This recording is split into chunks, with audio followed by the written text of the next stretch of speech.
Proses hijrah Selin Evangelista kerap dapat pujian. Tak banyak cerita, Selin mantap berhijrah dan mulai fokus pada kegiatan yang lebih religius. Tapi belakangan ramai di media sosial penampilan lawas Selin Evangelista sebelum dirinya berhijab. Tak ingin ambil pusing dengan ramainya pro dan kontra, Selin santai dan unggah ulang sebuah tulisan bijak. Seolah ingin menyampaikan bahwa ia tengah berproses. Dan tak hanya itu, ternyata Selin telah matang-matang mempertimbangkan sejumlah job dan proses hijrahnya saat ini. Waktu itu masih menjadi pekerja seni yang memikirkan tentang karya, tentang bagaimana hasil yang bagus. Dan alhamdulillah sudah pastinya apapun yang dilakukan akan ditanyakan dulu ke para ahli agama yang bagaimana ini, bahwa memang kita harus memikirkan bahwa di sini bukan hanya satu kepala tapi banyak kepala di sini yang harus dipikirkan, dan ini bagian dari tanggung jawab dari sebelum ada ilmunya. Maka kita harus menjalani ini dan menyelesaikan suatu kewajiban yang memang sudah ada. Sekarang ke depan insya Allah didoain aja ya, nanti apapun yang udah ada di belakang tolong disupport dan mohon doanya gitu. Jadi single mom, Selin mungkin perlu ekstra kerja keras untuk kebutuhan anak-anaknya. Tak dipungkiri, janda dari Dirli dan Stefan William ini pun tetaplah dikenal publik sebagai pekerja seni. Dan mungkin tak mudah pula Selin melepaskan profesi utamanya itu meski kudu selektif terima job. Tapi apa kata Selin tentang proses hijrahnya yang ternyata tidaklah mudah? Pakaian yang tertutup untuk menjaga kehormatan, meskipun mungkin ada beberapa yang masih salah cara pakainya atau bagaimana ya, tapi itu proses bertahap aku untuk mempelajari dan ikhtiar gitu. Meski sudah berhijrah dan kerap tampil sederhana tanpa neko-neko bahkan sensasi, Selin tetap saja tak lepas dari nyinyiran netizen dengan sejumlah gosip. Padahal apa yang ia lakukan semata-mata toh hanya untuk tanggung jawabnya sebagai orang tua. Selin memilih tutup mata dan telinga selain untuk ilmu-ilmu agama yang bisa ia pelajari lewat kajian atau orang-orang yang mendukungnya. Setelah usia mungkin dibilang statement ya, maksudnya di usia sekarang ini banyak ketinggalan kalau untuk belajar, mungkin seumur hidup kita akan terus belajar. Memperbaiki hidup dan tetap produktif, bagaimana Selin menata hidup masa depannya? Karena masih jadi teka-teki hubungan Selin dengan seseorang yang konon bernama Agung Saputra. Sebab keduanya sempat ramai tertangkap kamera saat umroh bareng. Adakah Selin berpikir untuk kembali membuka hati dan berumah tangga kembali? Sayangnya, Selin pilih langsung menghindar dengan pertanyaan awak media soal ini.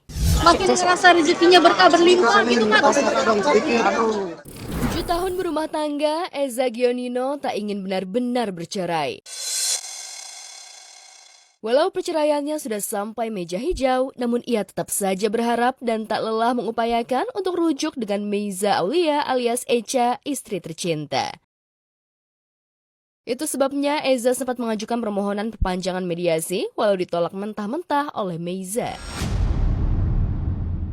Tadi info dari lawyernya Eza ya, udah ketemu oleh anak. Kemarin ya, saya akuin saya sempat down ya, saya sempat terpuruk sekali. Tapi dengan adanya lingkungan yang positif gitu ya, gitu, itu yang membangun saya sampai ya saya merasa saya tetap harus bekerja, saya harus mengingat juga bahwa saya punya istri, saya punya anak-anak gitu. Saya harus bangun, saya harus bangkit ya, gitu. Saya nggak bisa dalam keterpurukan terus-menerus. Walaupun saya menjalaninya pasti akan sangat berat untuk saya. Tapi saya harus lawan itu semua. Gitu. Saya harus bangkit, saya harus tetap beraktivitas, saya tetap harus bekerja untuk mereka. Eza akhirnya bisa bertemu dengan Meiza dan anaknya ketika Eza dengan gentle berkunjung ke rumah Meiza di Medan. Dari pertemuan itu, Eza seolah menemukan sinyal jika pintu rujuk dari hati Meiza akan segera terbuka.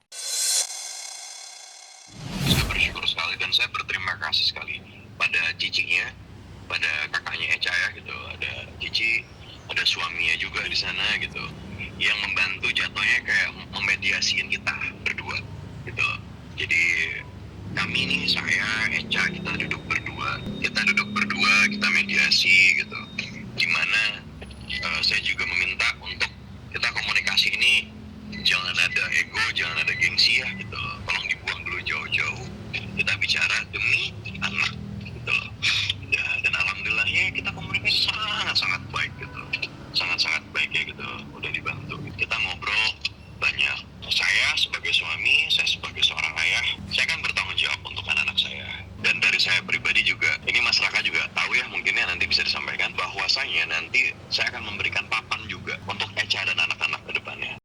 Pada pertemuan itu, sebagai ayah, Eza mengaku siap memenuhi papan alias rumah untuk anak-anaknya. Walau saat ini sedang sibuk syuting, namun ia bersiap dalam waktu dekat akan segera memenuhi kebutuhan sandang dan papan untuk anak-anaknya. Ya, jadi gini, kemarin itu alhamdulillah ya gitu, saya bersyukur sekali dan saya berterima kasih sekali pada cicinya, pada kakaknya Echa ya gitu, ada Cici, ada suaminya juga di sana gitu, yang membantu jatuhnya kayak memediasiin kita berdua gitu. Jadi kami nih, saya, Echa, kita duduk berdua gitu. Berhenti bang sih lu, gue video call. Oke, jadi apa namanya, kita duduk berdua, kita mediasi gitu.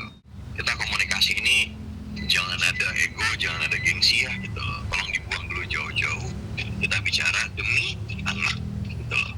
Ya, dan alhamdulillahnya kita komunikasi sangat-sangat baik gitu. Sangat-sangat baik ya gitu. Udah dibantu gitu. Kami masih diberikan sedikit kesempatan ya bahwa gugatannya diperbaiki dulu, kan itu butuh waktu seminggu atau 2 minggu gitu. Jadi usaha kan kami saya udah bilang kali-kali ya. Jadi dianya itu berusaha yang terbaik. Kalau memang masih jodohnya ya kenapa enggak? Dari pertemuan itu juga, baik Eza maupun Raka, kuasa hukumnya, merasa yakin keinginan rujuknya direspon oleh Meiza, sebab menurut Eza, belakangan ini istrinya semakin melunak. Sebab komunikasi Eza dengan Meiza makin membaik.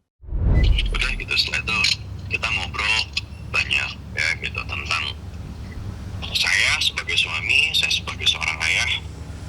Oke maaf, saya sebagai seorang ayah, saya kan bertanggung jawab untuk anak-anak saya. Dan kemarin akhirnya dibantu Cici ya gitu, dibantu kakaknya Echa gitu. Yuk gitu, kita ini yuk gitu, kita bedah yuk gitu. Kebutuhan anak-anak itu apa aja dan lain-lainnya seperti apa. Dan dari saya pribadi juga, ini Mas Raka juga tahu ya, mungkin ya nanti bisa disampaikan. Bahwasanya nanti saya akan memberikan papan juga untuk Echa dan anak-anak ke depannya. Ya udah. Nah jadi mungkin minggu besok saya akan berusaha cari papan ya, bahasanya papan ya, karena mau bagaimanapun kan saya tetap harus memberikan sandang, pangan, papan. Gitu. Pertama juga dan spesifiknya untuk anak-anak. Gitu.